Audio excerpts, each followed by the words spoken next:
성경 순서대로 읽어가는 하나님 나라, 오늘은 5번째 시간입니다. 역사서 3번째 시간을 가지고 또 이어서 지혜서 5권, 지혜서를 같이 보도록 하겠습니다. 자, 먼저 우리 전체 복습부터 한번 또 해볼까요? 자, 우리는 지금 성경을 이렇게 순서대로 읽어가고 있습니다. 또 순서대로 읽어갈 때 하나님께서 우리에게 주신 그 하나님 나라의 참된 의미가 잘 드러난다라고 하는 그런 관점에서 성경을 순서대로 읽어가고 있어요. 근데 성경 전체를 같이 이렇게 보여주는 그런 여러 프로그램들이나 강좌들이 있죠. 근데 어떤 강좌들은 성경을 시대순으로 이렇게 재배열해요. 성경은 시대순으로 이렇게 쓰여져 있는 배열되어 있는 책은 아니잖아요. 그래서 이 시대 얘기가 저기도 갔다가 막 중복되고, 복음서 안에도 시대별로 시간대별로 막 섞여 있기도 하고, 그것을 시간의 흐름에 따라 처음부터 끝까지 배열해서 알려주는 그런 강좌, 그런 성경 통독하는 그런 프로그램 훈련 강좌들도 있습니다. 그렇게 시간대별로 성경을 보는 그 장점도 분명히 있을 거예요. 근데 저는 이번에는 우리가 하는 것은 그렇게 하지 않고 성경을 우리에게 주어진 순서대로 쭉 보는 거예요. 그리고 쭉 볼 때에 시간대별로는 아니지만 성경의 순서가 우리에게 주는 스토리가 있다. 그 스토리를 우리가 하나님 나라라는 주제를 가지고 보게 되는 것이죠. 그래서 처음 모세오경에서 우리는 하나님 나라가 시작된 것을 보았습니다. 창세기 통해 하나님께서 하나님 나라를 만들어 주셨지만 이후에 죄로 인해 하나님 나라가 완전히 타락했죠. 하지만 하나님은 하나님 나라를 포기하지 않으시고 다시금 하나님 나라를 너에게 주고 완성시켜 주겠다고 약속을 하십니다. 그 약속을 하셔서 한 사람을 택하시고 내가 너로부터 시작하여 이 거대한 하나님 나라를 이루어 가겠다. 그 사람이 아브라함이었어요. 그리고 그 다음에 아브라함이 점점 가문이 번창하고 나중에는 아브라함의 자손이 한 나라를 이루어서 하나님 나라를 만들어가는 이야기인 줄 알았죠. 사실은 그래서 모세오경에 그 하나님 나라 백성들 살 수 있는 법도 주시고 땅도 주시고, 근데 점차로 그 백성들이 자꾸 왕을 달래요. 하나님이 하나님 나라의 왕이신데, 이름부터가 하나님 나라잖아요. 하나님께서 왕이시어야 되는데 자꾸 백성들은 왕을 달래요. 그래서 하나님께서 왕을 주시고 왕을 가진 국가 체제로 시작이 됩니다. 그래서 땅도 주셨죠, 법도 주셨죠. 근데 사실은 땅이랑 법도 이 하나님 백성들이 잘 하나님께서 원하시는 대로 성취하지 못했어요. 법을 줬지만 그 법을 잘 지키지 못하고요. 땅을 주셨지만 땅을 주시면서 사실 말씀이 있었거든요. 그 땅에 사는 사람들과는 섞이면 안 된다. 하나님 나라 백성들은 이 세상의 타락한 문화와 섞여서 살아가면 안 되고 그들이 섬기는 우상을 같이 섬길 수는 없다.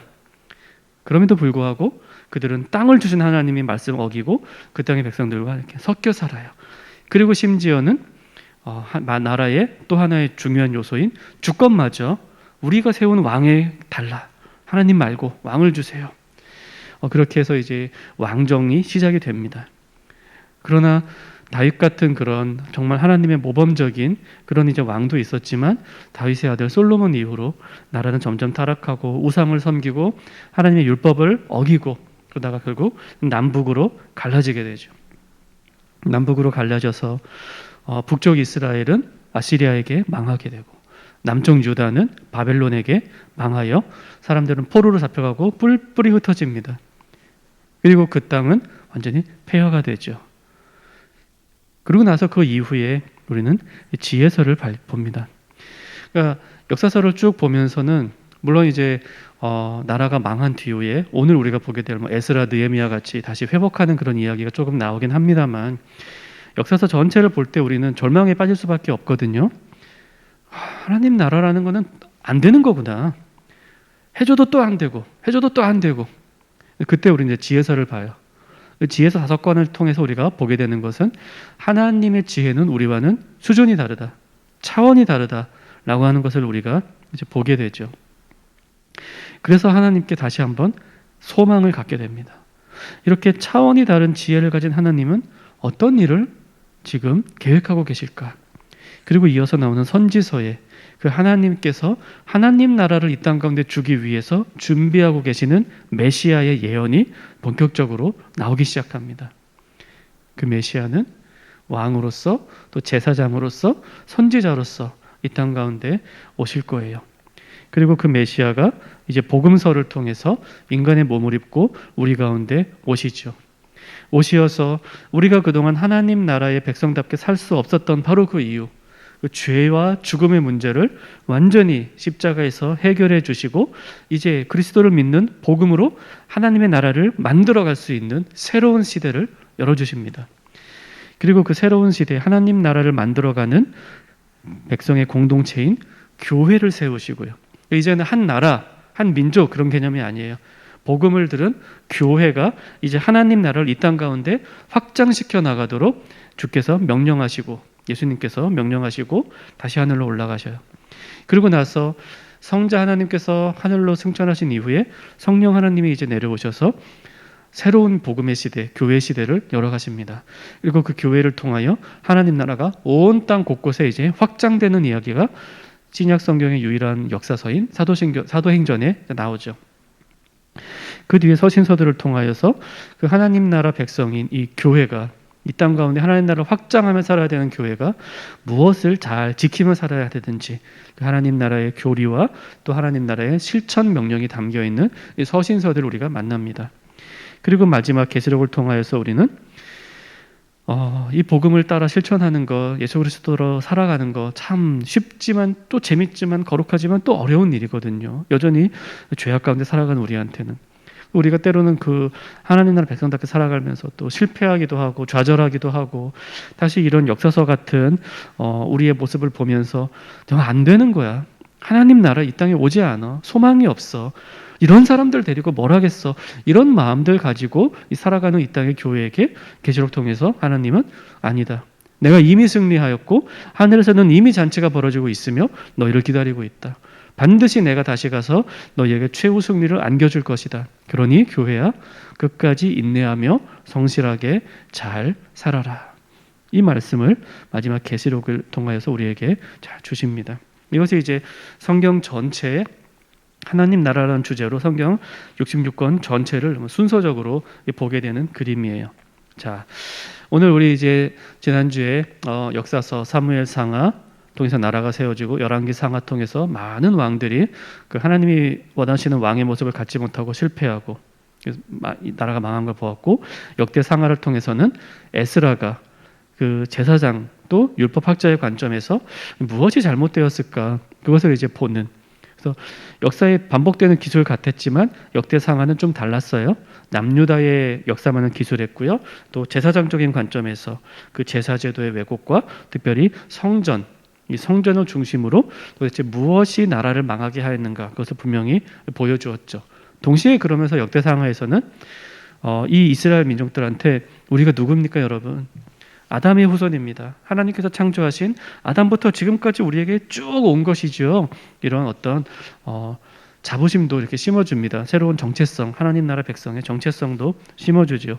물론 그것은 1차적으로 이스라엘에게는 그런 의미였겠지만 오늘 성경을 보는 우리에게는 하나님께서 아담부터 지금 이 이스라엘 사람들까지 하나님께서 하신 하나님 나라의 약속을 잊지 않고 계속 이어가고 있으시다는 사실을 우리에게 보여주는 거예요.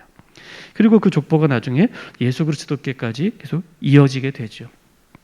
자, 역대 상하를 통하여서 이 나라가 패망한 것이 무엇 때문이었는가를 우리에게 말해준 에스라는 에스라와 느헤미야라고 하는 두 권의 성경을 더 쓰게 됩니다. 이제 이 두 권의 성경을 통해서는 나라가 망해서 바벨론으로 포로가 잡혀간 이후의 이야기들을 우리에게 들려줍니다. 그리고 그 이후에 에스더서가 나오는데요. 자, 에스라에서는 그래서 바벨론의 포로로 잡혀간 사람들이 다시 포로 귀환해서 하나님 나라를 재건하는 성전을 새로 건축하는 이야기가 나오고요. 나중에 또 시간이 좀 지나서 느헤미야서에서는 다시 한번 백성들이 돌아와서 하나님 나라를 재건하는데 이번에는 성전 주변의 성벽을 다시 재건함으로 영토의 그런 확보를 다시 해놓는 그런 이야기를 합니다. 그리고 마지막 에스더서를 통해서는 에스더서는 참 특이한 성경이죠. 성경 본문에 하나님이라는 말이 한 번도 나오지 않습니다. 하지만 하나님께서 어떻게 역사를 주관하고 계시는가? 여전히 하나님께서 이 치열한 역사 가운데 하나님 나라를 지키시고 그 약속을 어떻게 이어가고 계시는가를 에스더서 통해서 우리에게 보여줍니다. 그러면서 이제 구약의 모든 역사가 스토리상으로는 마무리가 됩니다. 자, 그럼 한번 우리 에스라부터 볼까요? 자, 에스라는 총 10장까지 있는 성경이고요. 1장부터 6장까지에서는 자, 바벨론에 포로 잡혀갔던 사람들이 처음 이제 귀환합니다. 귀환해서 그들이 성전을 재건하는 이야기가 나와요. 에스라는 이때는 오지 않습니다. 에스라는 그때는 아직 태어나지 않았거나 혹은 아주 어린 시절 바벨론에 있어요. 에스라는 7장 이후에 나오는 2차 두 번째 바벨론에서부터 예루살렘으로 포로들이 귀환할 때에 에스라가 그들과 함께 옵니다. 함께 와서 이미 지어진 성전을 토대로 하여 새로운 개혁 작업을 해나가게 됩니다. 이것이 에스라서의 이제 후반부 내용이 됩니다. 자, 1장부터 한번 볼까요? 자, 첫 장에 자, 페르시아 이 바사 왕 고레스가 귀환 명령을 내립니다. 이것이 우리가 뭐 대충 BC 538년이다 이렇게 생각을 합니다. 그런데요, 자, 그 페르시아는 그 전에 당시 이제 근동 지방의 패권을 장악하고 있었던 바벨론이랑 좀 다른 정책을 펼쳐요. 바벨론은 그 어떤 나라를 이렇게 침략하고 망하게 하면 굉장히 좀 가혹한 포로들에게나 그 나라 이제 군주들에게 굉장히 가혹한 정책을 펼치고 또 그 나라의 문화를 막 말살하는 이런 정책을 펼쳤다면 페르시아는 좀 달라요. 그래서 사실은 바벨론에게 마지막으로 잡혀간 이스라엘의 4명의 왕들 굉장히 험한 꼴을 당했죠. 자녀들이 갇혀 죽기도 하고 자신의 눈이 뽑히기도 하고. 그러나 이제 페르시아는 좀 달라요. 이 식민지, 정복지 백성들에게 유화 정책을 펼칩니다. 자, 고레스가 페르시아의 이제 황제로서 등극을 하고 난 다음에 자, 바벨론에게 사로잡혀 왔던 그 유대인들을 보고 원래 고향으로 돌려보냅니다. 그것은 이제 페르시아의 정책이었어요. 그러나 그것은 페르시아의 시각에서 본 역사관이고요. 페르시아의 정책이 이러하였기 때문에 유대 백성들을 예루살렘으로 돌려보낸다. 우리 왕은 자비로우니까. 이것은 페르시아의 사관이고요. 우리가 성경을 보는 사관은 저는 그렇지 않습니다. 예레미야서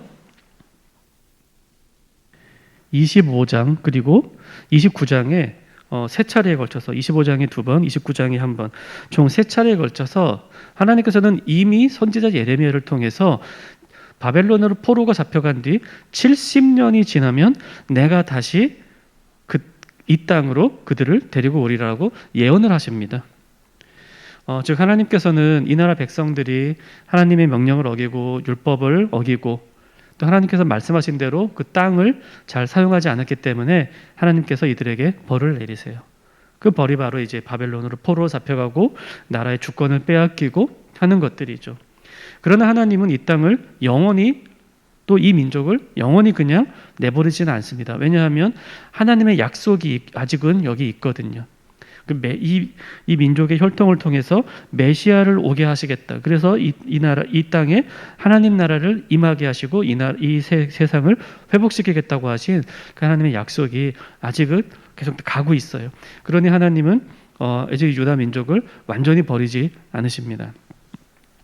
그래서 하나님은 여전히 그들이 잡혀갔지만 다시 그들을 돌아오게 할 계획을 세우셨고 선지자 예레미야 그것을 예언하세요. 70년 이후에 다시 이 땅에 그 70년 동안은 이 땅이 황폐하였다가 안식을 취하였다가 다시 그들이 돌아오리라. 그러니까 페르시아의 정책 때문에 예루살렘으로 포로가 돌아왔다는 것은 페르시아의 사관. 우리는 하나님께서 이미 이들의 잡혀감과 이들이 돌아옴을 예언하시고 계획하시고 그렇게 하나님께서 계획하시는 대로 역사가 흘러가고 있다라고 하는 것이 우리의 사관입니다. 자, 아무튼 이 고레스는 그래서 이스라엘 유다인들에게 고향으로 돌아가라. 그리고 너희들이 그렇게 소중히 여기는 너희 종교의 중심인 성전을 다시 지어라. 성전 짓는 돈은 나라에서 대줄게. 이렇게 이야기를 합니다. 그리고 나서 보니까 이 바벨론 왕 느부갓네살이 예루살렘 이렇게 침공할 때에 그 성전에서 갖고 온 여러 가지 기물들이 다 이제 그 바벨론 왕궁에 있는 거죠. 그래서 이제 고레스는 그걸 보고 야, 얘들아 이것들도 다 가져가. 이거 너희 성전에 있었던 거래. 다 가져가. 바벨론 뭐니? 참 야만인 같이 이게 뭐니? 뭐 이러면서 이제 다 돌려보내주죠. 그리고 국고에서 경비를 지원할 테니 성전을 지어라. 자, 그렇게 해서 많은 포로들이 1차로 예루살렘으로 돌아옵니다. 2장에서는 그 귀한 자들의 명단이 쭉 나옵니다. 근데 중요한 거는요. 자, 여러분 지금까지 이스라엘의 어떤 명단이 나온다.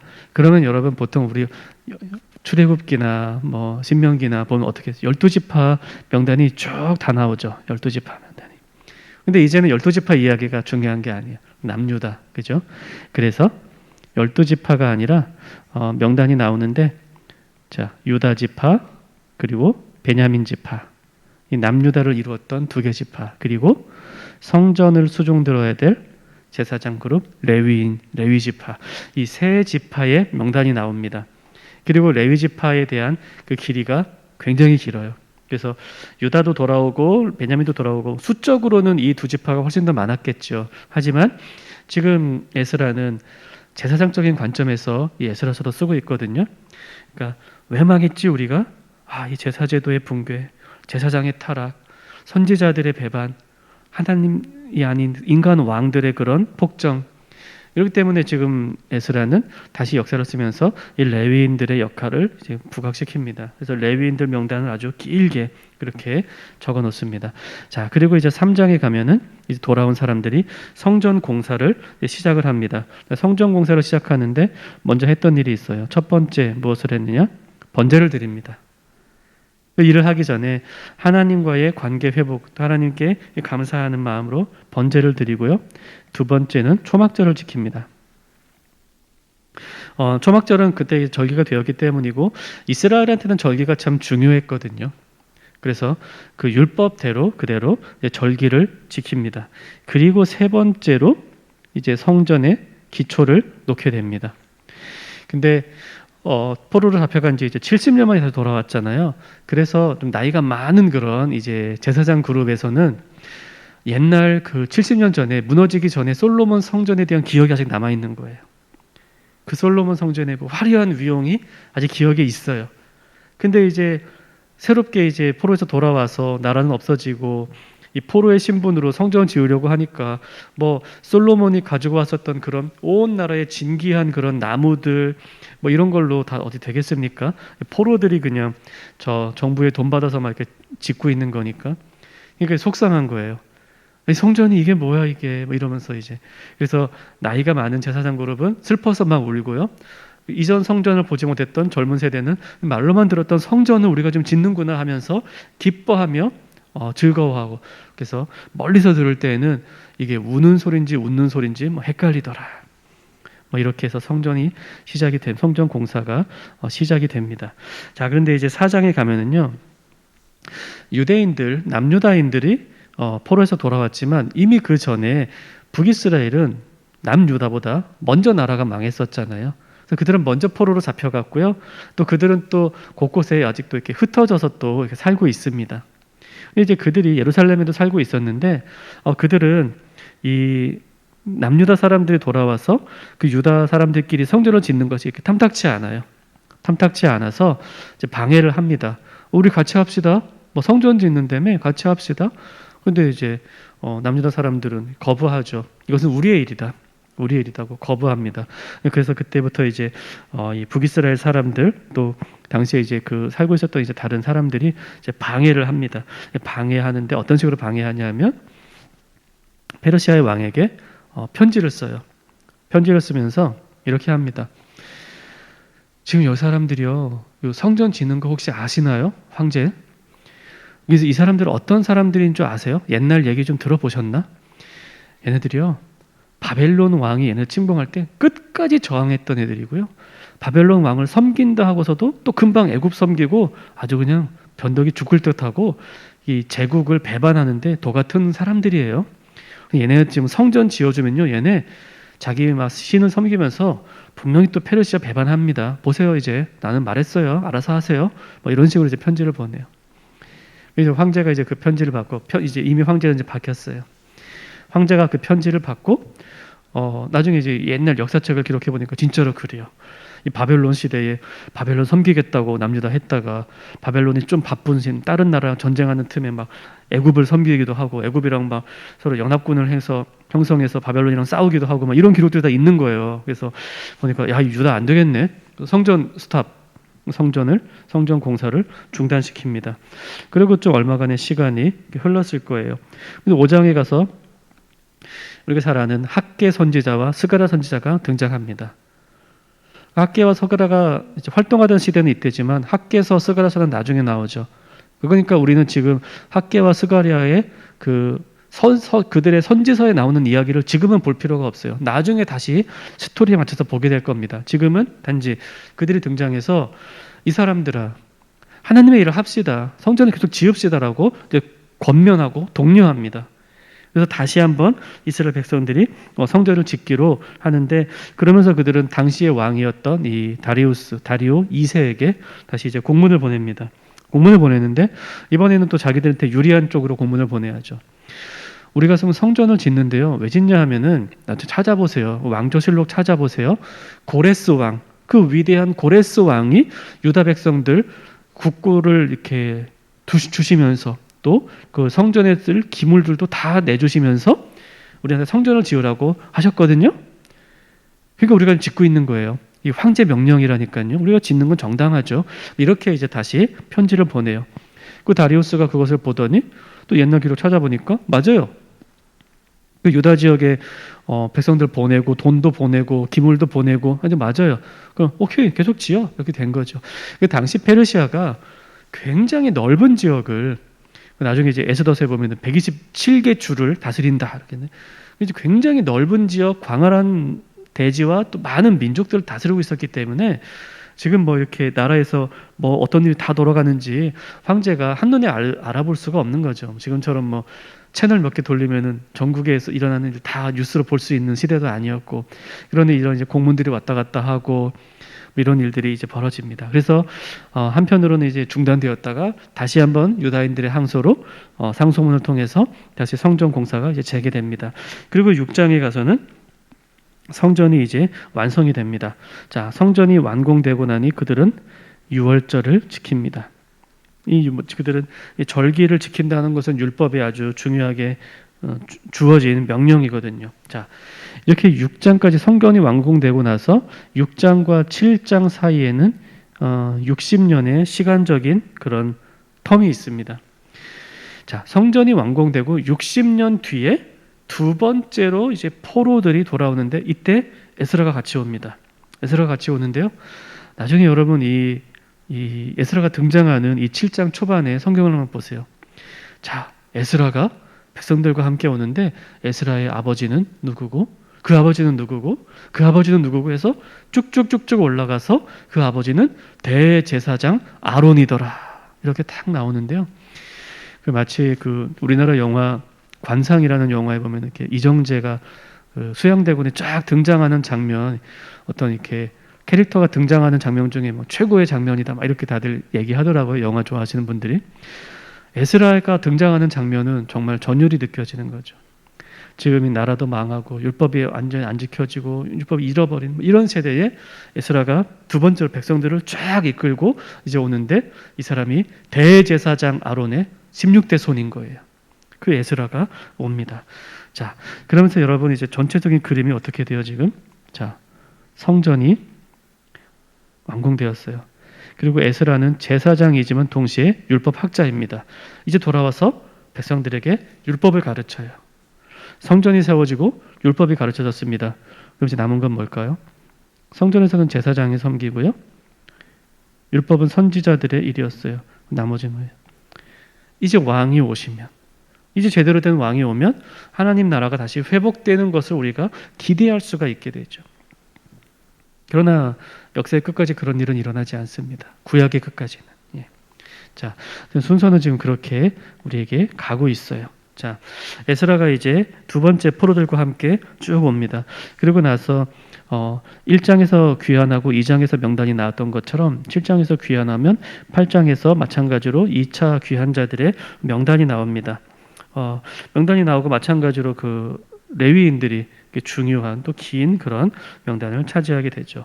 자, 9장에 가서 에스라가 이 성전이 완공된 뒤에 사람들에게 이제 율법을 가르치고 하려고 보니까 이 사람들이 여러 이제 죄악들을 짓고 있는데 그 중에 한 가지가 이방인들과 이제 결혼을 하고 있다는 그런 모습들을 에스라가 보게 됩니다. 그래서 에스라가 말이죠. 이방인들랑 결혼하는 게 왜 나쁜 것이냐?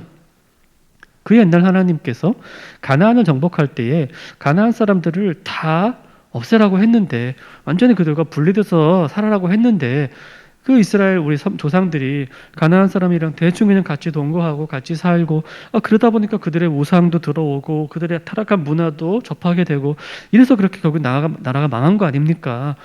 그런 일들을 여러분 조상이 겪었는데도 지금 또 이렇게 포로에서 넘어와서 다시 또 이방 사람들과 결혼을 하고 타락한 문화를 드리고 우상을 섬기고 지금 이러고 있습니까? 에스라가 역정을 내죠. 그러면서 그들은 결국 백성들이 회개하면서 이전에 그 이방 사람들과 결혼했던 사람들은 주로 성경에는 이방 남자 중심으로 기술되었기 때문에 이방 여인들을 그 자녀와 함께 다 이렇게 내쫓는 것으로 에스라가 좀 마무리가 됩니다. 자, 그리고 나서 바로 이제 느헤미야. 에스라랑 느헤미야는 이제 십수년의 그런 시간적인 텀이 있습니다. 자, 느헤미야는요. 첫 번째는 초반부에는 세 번째 포로 귀환이 합니다. 그때 이제 느헤미야가 같이 와요. 그러니까 처음에 1차 포로들이 와서 1차로 귀환한 사람들이 성전을 지었고요. 2차로 에스라가 와서 율법을 다시 가르치고요. 3차로 느헤미야가 와서 성벽을 재건합니다. 그리고 이제 후반부에 가서는 성벽이 완성되는 이야기들이 나옵니다. 자, 먼저 느헤미야는요. 페르시아의 그 황제의 술 맡은 관원이었어요. 그 술 맡은 관원이라고 하는 표현은 우리가 창세기에 나오는 요셉 이야기 때문에도 우리한테 좀 낯이 익죠. 술 맡은 자, 빵 맡은 자, 떡 맡은 자. 그래서 이제 우리가 술 맡은 관원 이렇게 하니까 그냥 그런 것보다는 굉장히 높은 사람이죠. 임금이 황제가 먹어야 되는 술을 관리하는 사람이에요. 전국에서 뭐 제일 맛있는 술 뽑아서 뭐 대령할 뿐만이 아니라 이거에 이제 독이 있는지 없는지 그거를 다 이제 관장하고 임금께 드리는 거죠. 그게 이제 술 맡은 자의 의미인데, 그러니 임금이 황제가 굉장히 신뢰하는 사람. 비록 이제 유다 출신이지만 유다인이지만 황제가 굉장히 신뢰하는 사람이 이 느헤미야예요. 근데 어느 날 느헤미야가 자기의 이제 예루살렘에 대한 소문을 들어요. 소문을 듣는 어떤 소문 들었냐? 성전을 짓긴 지었죠. 지금 이제 에스라보다도 좀 더 뒤에 이야기니까 성전 짓고 에스라가 60년 뒤에 왔잖아요. 그대로도 10수년 지났으니까요. 성전 지은 지 한 70여 년, 80여 년 이렇게 거의 다 됩니다. 성전을 짓긴 지었지만 사람들이 잘 돌보지 않아서 성전 문이 또 불타 있고, 더군다나 이제 그 성벽이 없으니까 그냥 뭐 사람들이 이제 외적이 또 침략하기도 하고 뭐 이러고 있어. 예루살렘 백성들한테는 지금 사는 게 말이 아니에요. 이런 이야기를 들어요. 너무 이제 마음이 아픈 거죠, 느헤미야가. 그래서 어느 날은 황제한테 또 이렇게 시중을 들면서 이제 뭐 술 잔치를 이제 또 벌였겠죠. 뭐 이렇게 음식을 주고 하고 있는데 어느 날 황제가 보니까 느헤미야의 표정이 안 좋아요. 사실은 술 맡은 자의 표정이 안 좋다는 거는 굉장히 위험한 일이거든요. 황제 입장에서는.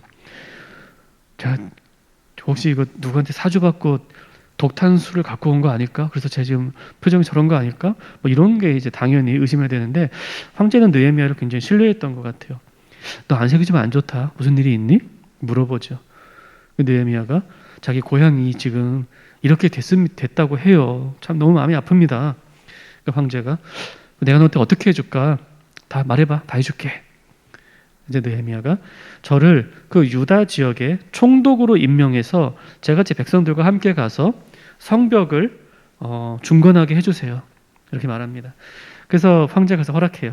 자, 그래서 느헤미야는 에스라는 1차 포로들은 다 포로의 입장에서 왔죠. 에스라도 마찬가지예요. 포로의 입장에서 왔고, 다만 이제 그는 제사장이요 율법 학자로서 백성들을, 이 포로된 백성들을 다스리는 입장에서 왔는데, 느헤미야는 왕권을 가지고 옵니다. 총독으로. 그리고 이제 정치적인 지도자로 또 여러 백성들과 함께 예루살렘으로 이제 오게 됩니다. 예루살렘으로 이제 왔어요. 예루살렘에 왔는데 거기에 이제 뭐 암몬 사람, 모압 사람, 또 북이스라엘 사람들 이런 이제 다양한 사람들이 같이 있으면서 비웃죠. 방해합니다. 예전에 에스라 그 전에 1차 포로들이 성전을 지을 때 방해했던 것처럼 에스라가 다시 이렇게 온 것에 대해서 그들을 이제 방해하고 비웃습니다. 그러면 유다 사람 와서 뭐 해보려고 뭐 해보세요, 막 이렇게 방해하죠. 자, 그러고 나서 이제 성벽 중수를 하는데 그 중수에 참여했던 사람들의 명단이 쭉 나옵니다. 자, 이 4장에 가면 이제 방해가 본격화가 돼요. 그래서 막 쳐들어올 것처럼 하기도 하고 실제로 막 위협을 하기도 하고. 예전처럼 뭐 다시 그런 어떤 정치적인 그런 뭐 협박도 하고 막 여러 가지 많았겠죠. 그래서 그 유다 사람들은 성벽을 지을 때에 한 손에는 무기를, 한 손에는 공사도구를 쥐고서 이제 이렇게 적들이 쳐들어올 것을 막으면서 그렇게 공사를 쭉 합니다. 자, 그러는 가운데 이제 5장에 갔더니 당시 그 백성들의 삶을 느헤미야가 이렇게 보게 되는데 당시에 아주 이렇게 횡행하던 그런 이제 악한 일 중에 하나가 이제 고리대금이에요.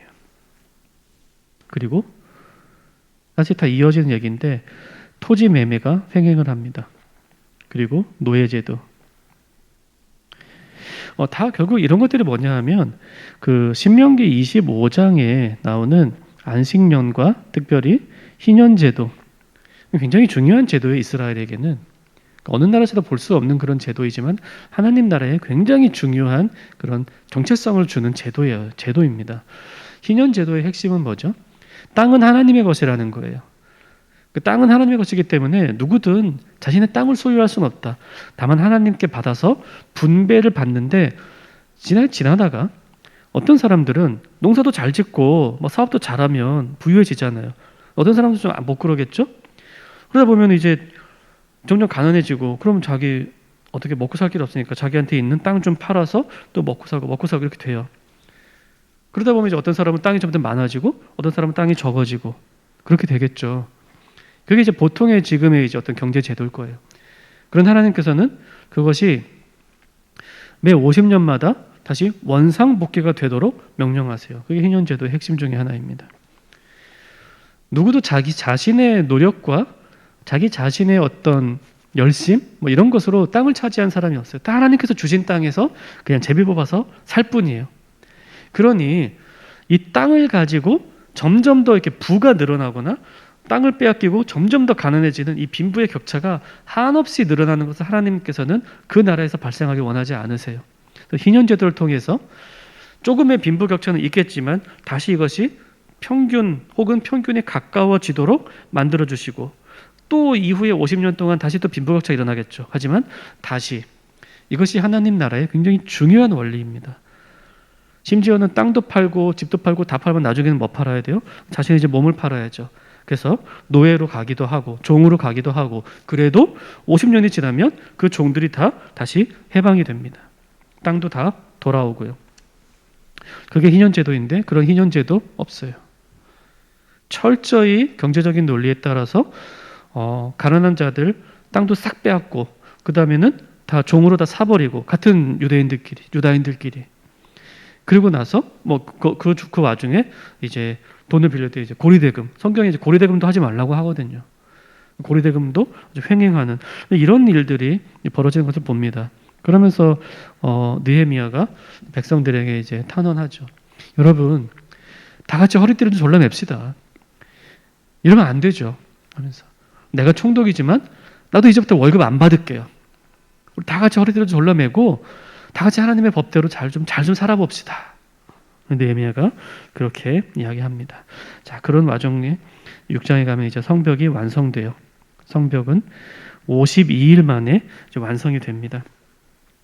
이 성벽이 완성되는 가운데에서도 뭐 엄청나게 많은 그런 협박과 이런 일들이 있었죠.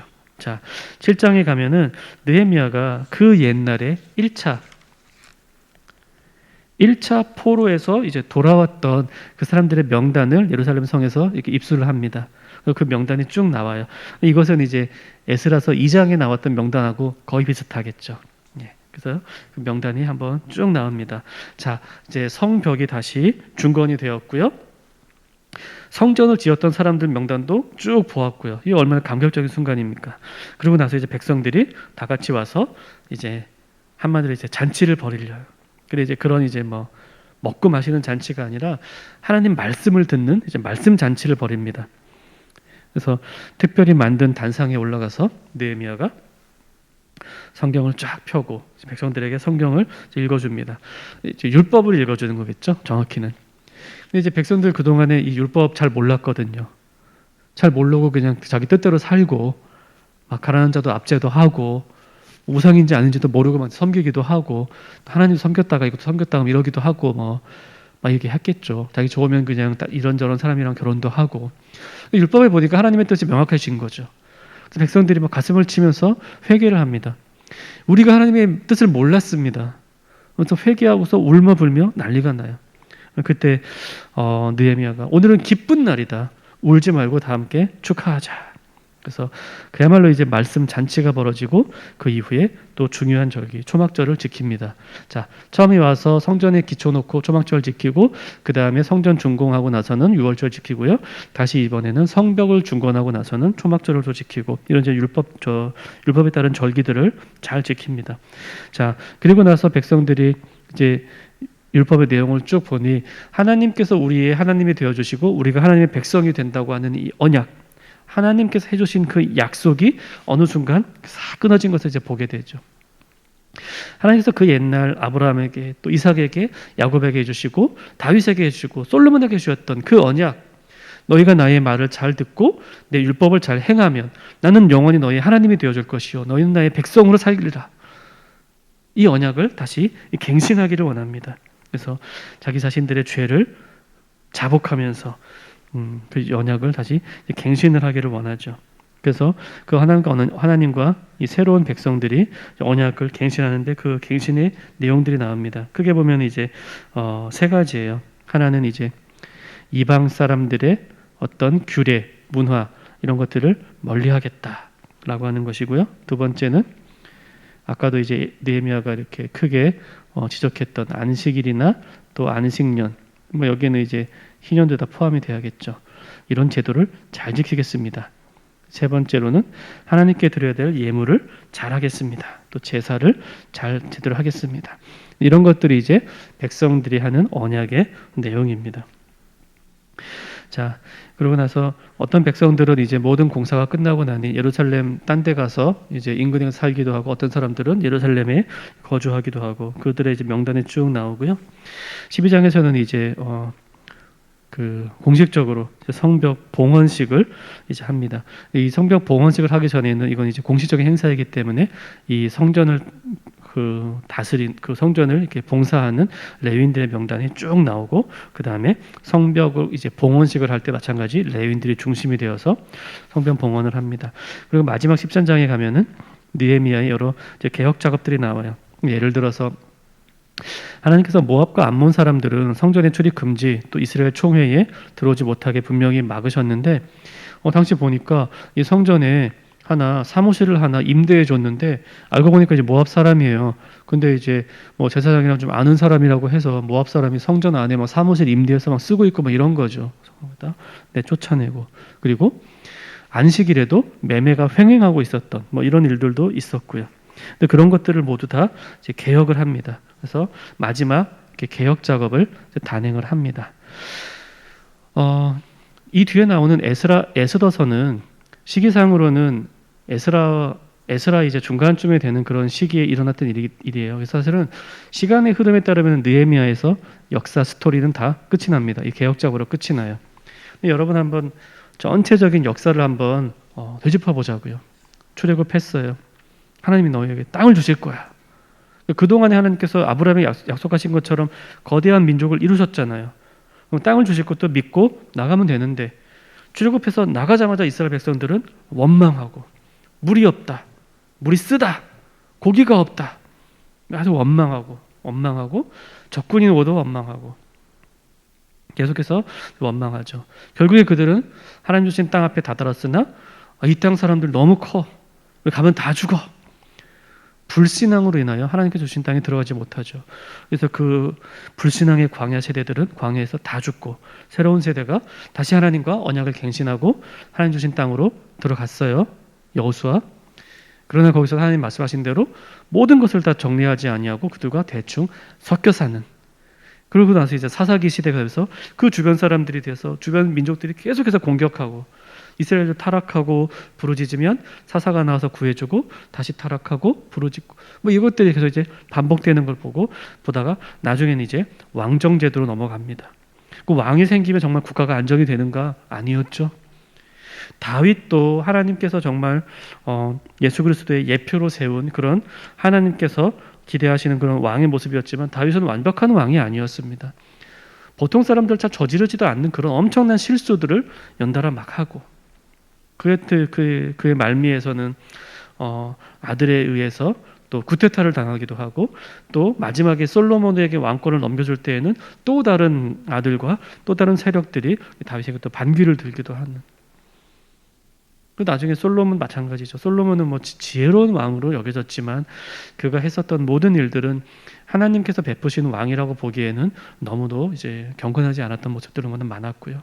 그 이후에 더디 남북으로 나눠지고 많은 38명들의 왕이 그 위에 나오지만 대부분의 왕들은 다 하나님 보시기에 타락한 그런 생활들을 하고 결국 나라가 망하고 다시 하나님께서 포로에서부터 다시 귀환하게 하셨지만 그래서 성전까지 지켰었지만 그 성전은 또 사람들 기억에서 또 사라지고 율법을 또 어기고 또 이방 사람들 섞이고 마지막에 느헤미야가 다시 개혁 작업을 하긴 하지만 이것이 얼마나 갈까요?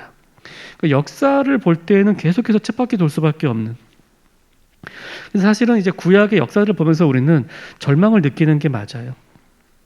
절망을 느끼는 게 맞아요. 그리고 아직까지는 우리는 예수 그리스도가 성경의 주인이심을 잘 알지만 아직까지 성경에는 그런 뉘앙스가 잘 나타나지 않아요. 곳곳에 숨어있긴 하지만 그것은 나중에 신약을 알고 나니까 이 말씀이 그 뜻이었구나 이렇게 해석을 하는 거지 한 가지 약속만 담고 있어요. 여자의 후손으로 오시는 이가 사탄의 머리를 부실 것이다. 이거 한 가지만 가지고 역사서가 이제 거의 마무리가 됩니다. 자, 그 뒤에 나오는 에스더서는요. 역사 이야기는 좀 이제 배경 많이 달라요. 그런데 우리가 느헤미야까지 읽고 나서 이 도대체 하나님 나라 어떻게 되는 거냐? 또 개혁 작업 하면 뭐해? 좀 있으면 또 다시 또 망하겠지 뭐. 이 땅에 하나님 나라? 안 돼. 이런 생각을 가지고 있을 때 에스더서가 나옵니다. 자, 에스더서 이야기 너무 재밌죠. 너무 재밌죠. 마찬가지로 이제 페르시아의 이야기예요. 페르시아의 이제 아하수에로 왕. 우리가 역사에서는 이제 크세르크세스라고 하는 그 페르시아의 아주 위대한 왕이었죠. 마라톤 전투라든지 살라미스 해전이라든지 또 영화 300의 배경이 되었던 그런 이제 시대 때 있었던 그 크세르크세스 이제 아하수에로 왕인데 어느 날 이제 왕후를 폐위시킵니다. 왕후가 이 황제의 말을 듣지 않았어요. 폐위시키고 그리고 나서 보니까 또 왕이 또 좀 외로워 보여서 신하들이 왕후를 새로 뽑으시죠. 자, 그래서 왕후 선발대회가 열립니다.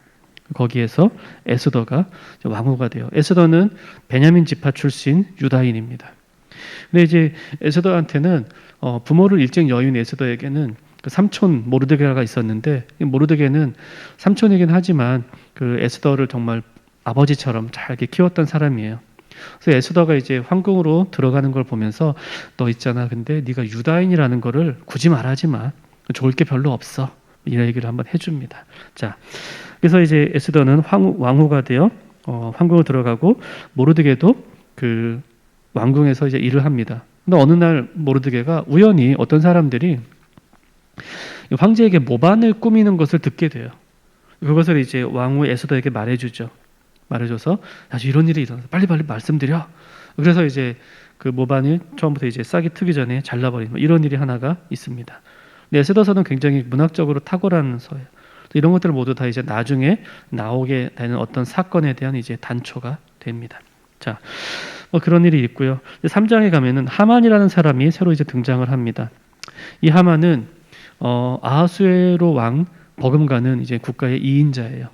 굉장히 이제 높은 당시 127주를 다스리는 어마어마한 나라의 제 2인자니까 그 위세가 어떻겠습니까? 이 사람이 뭐 궁정에 들어가면 뭐 모든 사람들이 뭐 황제에 버금가는 그런 예우를 갖춰주고 하는데 모르드게는 하만한테 그렇게 하지 않아요. 고개를 숙이지 않습니다. 그러니까 이제 하만이 화가 나요. 저 모르드게 저거를 내가 잡아서 어떻게 하고 싶은데 제 한 사람만 죽이는 것 같고는 내 성이 안 찰 것 같아. 야, 모르드게 저 민족이 출신은 어디야? 보니까 유다인이래요. 그래? 유다인, 이 나라에 있는 유다인 다 죽여버려. 하루에 다 잡아 죽여버려. 이렇게 편지를 써서 유다인들이 나라를 배반하는 음모를 꾸몄다라고 하는 그런 거짓 편지를 써서 전국에다가 보냅니다. 그리고 하만이 모르드게가 그것을 알게 돼요. 하만이라고 하는 높은 사람의 편지로 전국에 편지가 뿌려졌기 때문에 그 정해진 날이 오면 이제 유다인들은 전국에서 다 학살을 당하게 됩니다. 근데 모르드게가 에스더한테 말하죠. 너 왕에게 가서 이거 얘기를 해야 된다. 너는 왕후니까 사람들이 안 죽일지도 모르지. 또 네가 유다인이라는 거 안 말했으니까 너 가만히 있으면 안 죽을 거야. 그러나 너는 안 죽지만 우리는 다 죽는데 하나님께서 너를 왕후로 만들어 주신 게 이때가 아님인 줄 어찌 알겠니? 그래서 에스더가 갑니다. 근데 에스더도 목숨을 걸고 가는 거예요. 왜냐하면은 당시에 그 왕후였던 에스더가 황제를 만난 지가 한 달이 넘었어요. 찾지를 않아요. 왕후로 찾지 않아요. 그리고 당시에 아무리 왕후라 해도 황제의 뜰에 허락도 안 받고 황제의 청이 없을 때 황제의 뜰에 가는 거는 이제 목숨을 걸고 가는 거예요. 만약에 황제가 너 누구야? 이렇게 되면 이제 그냥 끝인 거고요. 근데 이제 에스더가 모르드게 말을 듣고 알겠어요. 내가 갈게요. 죽으면 죽지요 뭐. 죽으면 죽으리라 라고 하는 말을 하면서 황제에 갑니다. 근데 이제 황제가 보니까 에스더를 오랜만에 이제 봤는데 뭐 예뻐 보였나 봐요. 이제 자신의 허락도 없이 뜰에 왔지만은 그 지팡이를 호를 딱 내밀어서 자기가 이제 허가해준 인정해준 걸로 표를 삼습니다. 그래서 에스더가 황제의 허가도 없이 뜰에 갔지만 황제의 이제 호를 받고 규를 받고 이제 그 죽음을 명문한 뒤에 황제가 묻죠. 내가 뭘 해줄까? 네가 해달라면 내가 나라의 절반으로 떼줄게. 에스더가 잔치를 베풀고 싶어요. 황제하고 하만하고 두 사람만 초청해서 잔치를 베풀고 싶습니다. 그래서 잔치를 해요. 그날 이제 잔치를 다 이제 마무리할 때 황제가 또 물어봅니다. 네 잔치 해줬어. 이번에 네 소원 뭐야? 내가 또 다 들어줄게. 에스더가 똑같은 이야기를 하죠. 내일도 똑같이 황제와 하만을 불러다가 잔치를 하고 싶어요. 자, 그런데 그 와중에 하만은 이런 생각을 합니다. 자신이 지금 이틀 연속으로 황제하고 자신만 왕후에게 초청을 받아서 이 잔치를 지금 하고 있잖아요. 굉장히 기분이 좋은 일이죠. 그래서 정말 황제도 그렇고 왕후도 그렇고 정말 나만 예뻐하는 거야 막 이런 생각을 하고 있었어요. 자, 그런데 두 번째 잔치를 벌이기 전날 밤에 이 황제가 잠이 안 왔나 봐요. 그래서 잠도 안 오고 하니까 황제는 황제예요. 잠도 안 오니까 우리 같으면 뭐 인터넷 볼 텐데 옛날 왕조실록을 갖고 와서 읽어봐라 이렇게 됐나 봐요. 근데 읽다 보니까 옛날에 모르드게라고 하는 사람이 자신을 해하려는 모반을 미리 알려줘서 자신의 생명을 살았던 그런 일이 왕조실록에 있는 거예요. 그래 이제 황제가 신하한테 묻습니다. 야, 그때 저 모르드게라는 사람한테 내가 무슨 상을 내렸니? 안 내렸대요. 그냥 넘어간 거예요. 그래서 황제가 그러면 안 되지. 그래서 하만을 부릅니다. 하만을 불러서 이렇게 말해요. 내가 좀 큰 상을 주고 싶은 그런 신하가 한 명 있는데 뭘 해주면 좋을까? 이렇게 물어본 거예요. 근데 지금 하만은 완전히 그냥 자기 자신의 어떤 자긍심에 그냥 충만해 있는 상태거든요. 황제도 그렇고 왕후도 그렇고 나만 예뻐해 막 이런 상태거든요. 그러니까 황제가 이 말을 했을 때 하만은 또 그게 자기라고 생각하는 거죠. 참 그냥 나라고 말하지 뭘 또 자기가 높여주는 사람이 또 이렇게 돌려서 말씀하시나? 나 분명히 저거 난데 그럼 나는 뭘 받으면 좋을까 고민해요. 뭐 하만 돈도 많고 명예도 많고. 그러니까 이렇게 말해요. 황제, 당신이 정말 높이고 싶은 신하한테 황제의 옷을 입히세요. 황제의 말을 태우고 굉장히 높은 신하가 그 앞에 말을 끌고 가면서 황제께서 높이시고자 하는 이는 바로 이렇게 되는 것이다. 이렇게 한번 외치면서 온 성을 한번 돌게 하시죠. 그러면은 백성들이 좋아할 거예요. 그 사람도 기뻐할 거고요. 뭐 이렇게 얘기하죠. 그러니까 황제가 그 좋은 생각이다 하고 나서 하만한테 너 저 모르드게한테 내 옷 입히고 모르드게한테 내 말 태운 다음에 네가 모르드게 말 붙잡고서 황제가 높이는 자들은 이렇게 하시는 것이다 하고서 성중에 한 바퀴 삥 돌고 와. 알았지?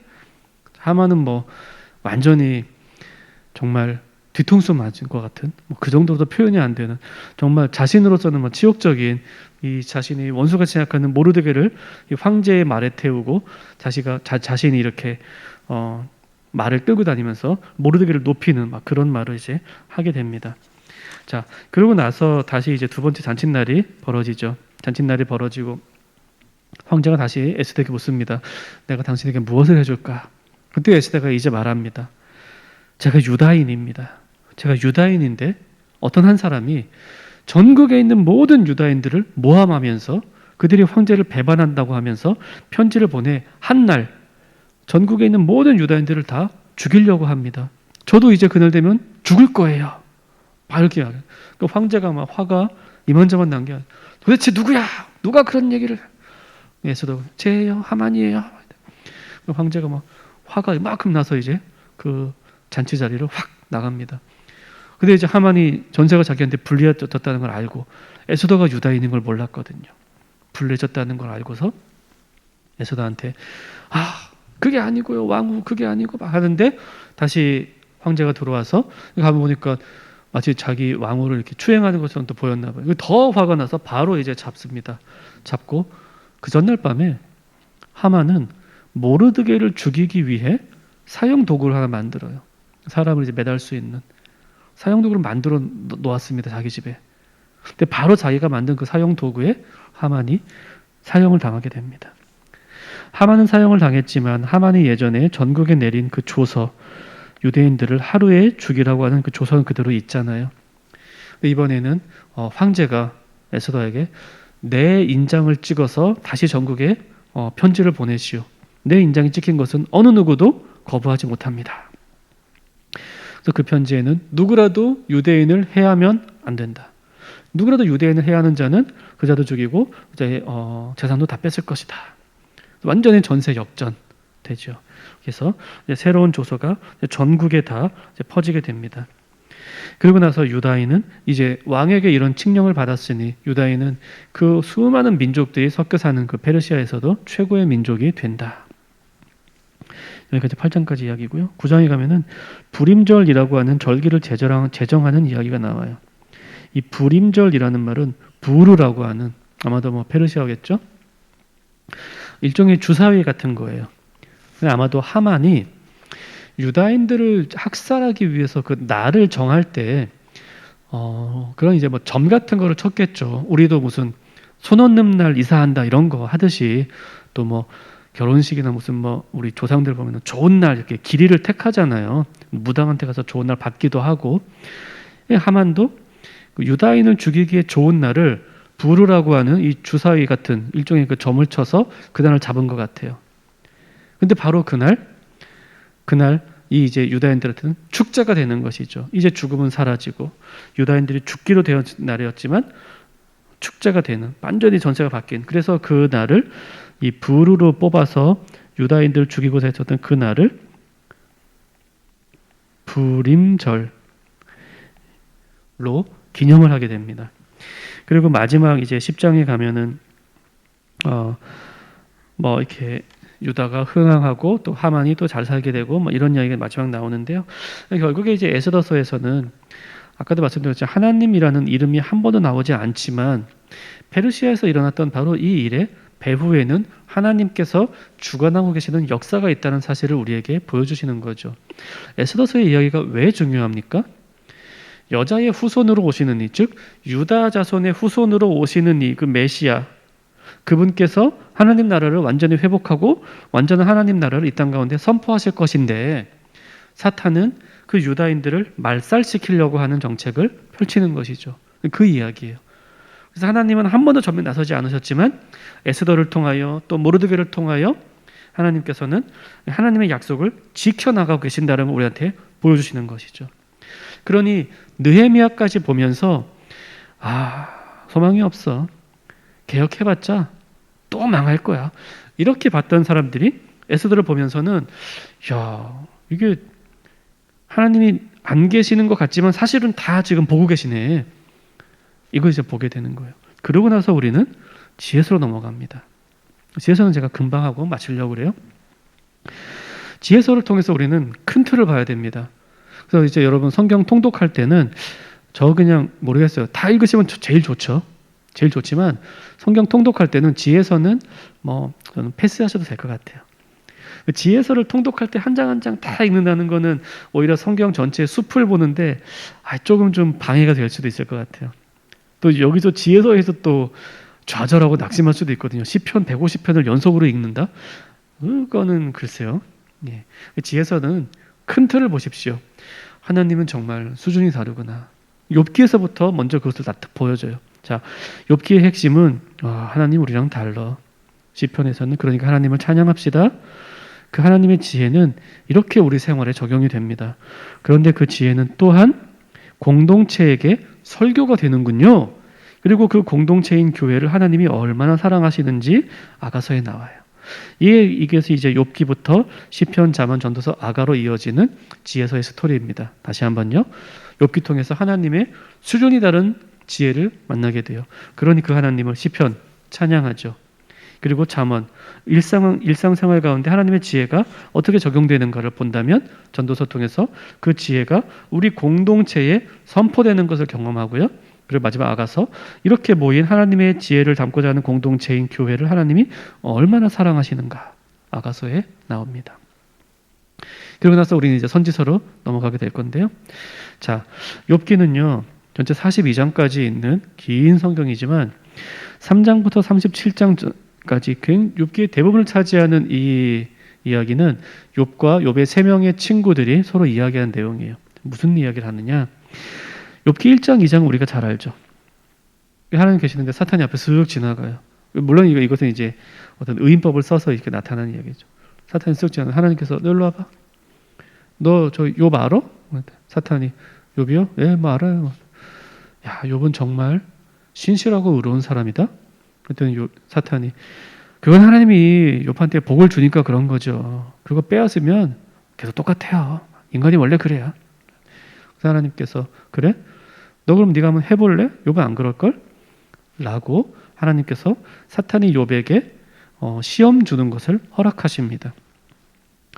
그래서 욥은 온순간에 한순간에 자신의 모든 소유를 잃고 자녀도 다 잃고 자기 자신도 극심한 병에 걸리고 하루아침에 그렇게 완전히 인생이 바뀌어버리죠. 그때 친구들 찾아옵니다. 친구들이 찾아와서 욥과 대화를 해요. 세 명의 친구들이 말하는 것은 항상 같습니다. 다 그거 이유가 있는 거야. 너 괜히 하나님의 벌 주시는 것 같아? 이유가 있는 거야. 너 죄를 지었다니까? 잘 생각해봐. 그거 회개해야 돼. 그거 회개해야지 이 죄가 풀리는 거지. 벌이 풀리는 거지. 욥은 그렇지 않다. 난 하나님께 늘 정직하다. 그러면 두 번째 친구가 와서 아이고 생각해봐. 다시 한번 생각해봐봐. 이 이야기가 3장부터 37장까지 계속해서 진행이 돼요. 그러니까 우리는 이 친구들의 이야기를 들으면서 좀 답답하기도 하고 좀 약간 좀 지루하기도 하고 하지만 정말 답답한 것은 영적인 차원이에요. 우리는 1장, 2장을 봤잖아요. 지금 하늘에서 어떤 일이 일어났는지를 봤잖아요. 근데 이건 모르는 거예요. 욥과 욥의 친구들은. 욥은 그렇게 지혜로운 사람이고 의로운 사람이지만 1장, 2장의 내용을 모른 채로 이 땅에서 살다 보니 답답한 거예요. 하나님께서 보실 때 얼마나 답답하겠어요. 그래서 마지막에 38장에 이 욥과 욥의 친구 세 사람, 나중에는 엘리후라고 하는 좀 젊은 사람까지 와서 5명이서 이렇게 논쟁한 것을 하나님이 딱 보시고 등장하십니다. 등장하셔서 하나님께서 말씀하시죠. 그만. 너희들 내가 이 세상을 창조할 때 저 큰 별들을 하늘에다가 어떻게 저렇게 딱딱딱딱 박아놨는지 니네 아니? 그거 어떻게 알아요 우리가? 모르는데요. 그 하나님께서 그 우주 만물에 대한 창조부터 시작해서 저 물속에 다니는 하마 이야기까지 하십니다. 하마가 있잖니? 덩치가 그렇게 크잖아. 근데 물속에서 굉장히 빠르다? 니는 어떻게 그렇게 빠르게 다닐 수 있는지 아니? 모르죠. 신기하기만 하죠. 그 덩치 큰 하마가 물속에서 막 엄청 빠르게 다니는 거. 그 하나님의 창조 어떤 섭리들, 그런 신비한 것들 아무것도 모르죠.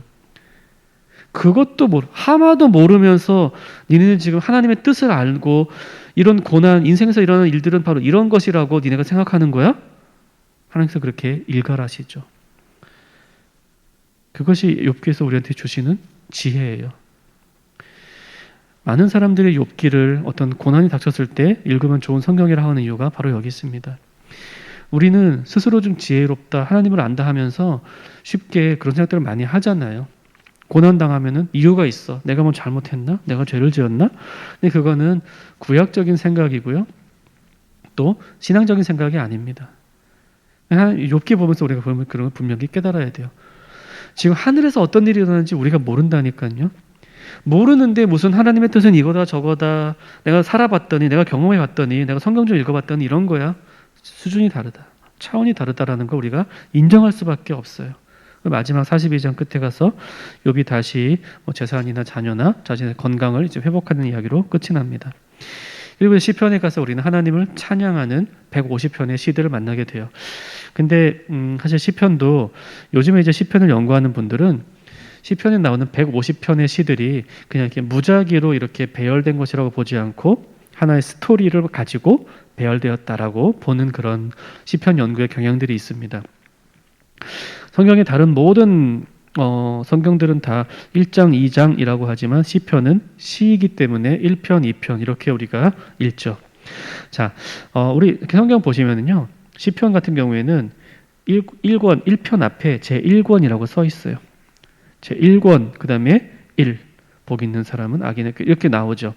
그리고 나서 41편이 끝나고 42편 앞에는 또 2권 하고 42 이렇게 쭉쭉 나옵니다. 자, 5권의 책으로 묶여져 있는데 이 5권의 책에는 주제가 있다.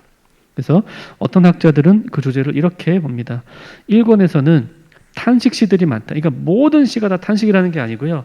1권 전체 시들을 봤을 때 그 거대한 주제나 흐름이 그렇다는 거예요. 탄식. 도대체 악인들은 이렇게 번성하는데 의인들은 왜 이렇게 고난을 받습니까? 2권에 가서는 회복이 보여져요. 그리고 3권에 가서 그 회복해 하시는 하나님의 의미를 깨닫고 4권에 가서 하나님의 통치를 경험합니다. 그러고 나니 5권에 감격이 넘쳐서 하나님을 찬양하게 된다. 그런가 하면 어떤 이들은 1권에서는 이 선과 악, 의인과 악인의 어떤 대결들이 일어나고 그 뒤에 그들과 또 교류하는, 그러면서 또 하늘의 뜻을 보게 되는, 하지만 스스로는 황폐화되어서 어떤 다시 깨어날 수 없는 그런 지경에 이르게 빠른 깊은 절망에 빠지는, 근데 오히려 그때에 성숙함을 겪게 되고 마지막 이제 완성되는 모습으로 다시 하나님을 바라고 하나님을 찬양한다라고 하는 어떤 주제가 정답이다 이런 건 있을 수 없죠.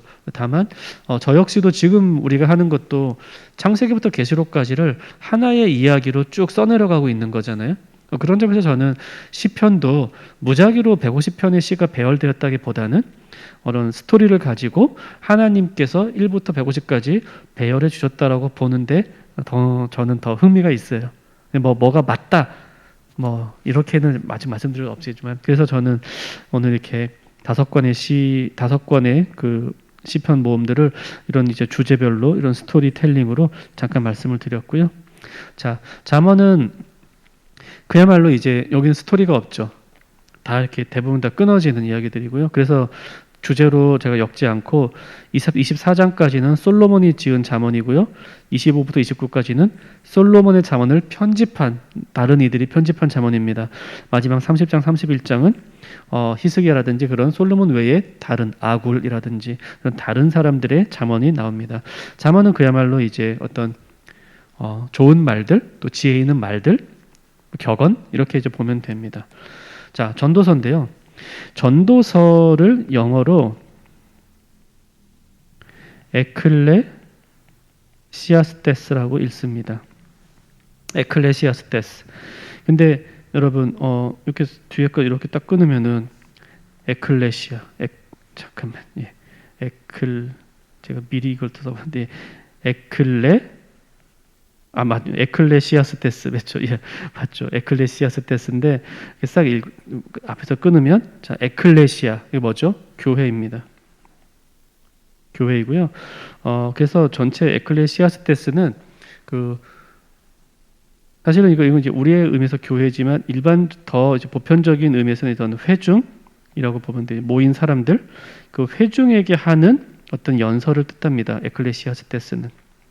근데 회중이라고 본다면 이것이 연설이 되겠지만 에클레시아를 우리가 지금 하듯이 교회로 해석을 하면 이 에클레시아스테스는 그럼 뭐가 되겠습니까? 교회에게 하는 연설이니까 설교가 되죠. 그래서 일종의 설교예요. 지혜를 주시는 설교입니다. 특별히 이전까지 시편도 사실 시편에서도 나중에 우리가 뭐 교회를 볼 수는 있겠지만 시편이나 잠언에서는 그런 게 안 나타나지만 전도서에서는 분명히 회중에게 주는 것으로서 나중에 주의 백성으로 나올 이 교회를 위한 설교이다. 우리에게 주신 설교다 이렇게 보면 됩니다. 자, 전도서는 크게 세 부분으로 나눌 수가 있겠는데요. 첫 번째는 그 서론격으로 헛되니 모든 것이 헛되도다라는 말로 시작이 되죠. 전도서도 이제 솔로몬이 썼습니다. 솔로몬 같은 사람이 헛되니 모든 것이 헛되도다라고 말하면은 그건 정말 그럴듯한 거예요. 솔로몬은 다 가져봤잖아요. 다 해봤어, 하고 싶은 거. 그런 것이 다 헛되다. 그리고 본론의 내용은 다 결국에는 인생이 얼마나 허무한가, 그리고 하나님은 얼마나 지혜로우신가. 이것이 이제 전도서 전체의 핵심되는 내용입니다. 그리고 마지막 결론 부분에 가서 그러므로 일의 결국을 다 들었으니 너 여호와를 섬겨라. 결론을 내립니다. 마지막 아가서는요. 내용 자체는 이제 신랑 신부의 남녀의 사랑 이야기예요. 전통적으로는 이제 아가서에서 말하는 신랑 신부를 예수 그리스도와 어떤 교회의 사랑으로 그렇게 해석을 하는데 요즘에 아가서를 이제 연구하는 학자들은 이 부분을 많이 강조하지 않고 아가서는 그냥 신랑 신부의 사랑 이야기지 여기다가 억지로 막 예수님 넣고 교회 넣고 이렇게 할 필요 없어요. 이렇게 해석들을 많이 하시는 것 같아요. 근데 우리는 지금 성경 전체를 보고 있잖아요. 갑자기 지금 느헤미야에서 역사 망했어. 에스더에서 하나님이 살아계시구나. 정말 개입하시는구나 역사에. 욥기부터 수준이 다른 하나님의 그 놀라우신 지혜, 정말 하나님을 찬양하며 그 하나님께서 우리 교회에게 주시는 말씀까지 다 듣고 나서 갑자기 남녀 간의 사랑이 나온다? 보다는 전통적인 해석에 따라서 그 하나님께서 전도서 통해서 교회에게 설교하시잖아요. 그리고 그 교회, 그 하나님의 이름으로 모이는 그 회중들을 하나님이 얼마나 사랑하시는가를 신랑과 신부의 이 사랑을 빗대어서 말씀해 주시는 것이 바로 아가서이다 라고 보는 게 더 타당하라고 생각을 합니다. 그래서 아가서에서는 이 남녀의 그야말로 애틋한 사랑, 그 사랑을 통해서 그리스도께서 이 주의 피로 사신 이 교회를 나중에 얼마나 사랑하실지를 보게 되는데 교회 이야기는 아직은 우리가 모르잖아요. 다만 그러니까 우리는 전도서에서 통해서 하나님께서 모아주신 그 회중에게 설교하시고 그 회중을 하나님이 정말 이렇게 사랑하시는구나. 연인을 사랑하시듯이 이렇게까지 보면 되겠습니다. 오늘은 여기까지 하겠습니다. 여기까지 하고요.